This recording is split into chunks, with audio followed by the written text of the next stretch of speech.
अस्सलामुअलैकुम वरहमतुल्लाहि वबरकातुहू। आज हम आ चुके हैं ज़ायद अल सुल्तान रेस्टोरेंट जुबैल में। सुल्तान अल अहकाम, ये आप इसका इंटीरियर देख सकते हैं। माशाल्लाह इंतहाई शानदार किस्म का इसका इंटीरियर है। माशाल्लाह जी, ये आ चुके हैं जी राइस, क्या बात है। साथ में इसकी चटनी है, हमारे साथ है पेप्सी। ये देख सकते हैं जी आप, सेकंड भी आ चुका है जी। और ये इसमें हम इसमें ऐड करेंगे। और ये देखें इसमें डाल के दिया जी, ये रखें जी बाहर। ओए होए होए होए। और ये जी इस पे ऊपर हम आपको चिकन भी दिखाते हैं। माशाल्लाह क्या बात है, ज़बरदस्त हो चुका है। बिस्मिल्लाहिर्रहमानिर्रहीम। अभी इसको हम टेस्ट करते हैं।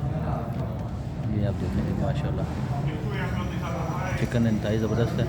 हाँ निशा जी, आप हमें बताएंगे इसके ऊपर ये ब्राउन ब्राउन प्याज भी रखा हुआ है। बिस्मिल्लाहिर्रहमानिर्रहीम। एक का बाइट लेते हैं।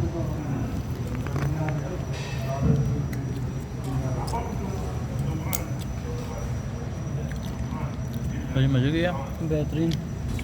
आज हमारे साथ देखिए पेप्सी, गुड हो गया जी। इसके साथ ही आज हमारे पास यही मेन्यू है। अल्लाह हाफिज़।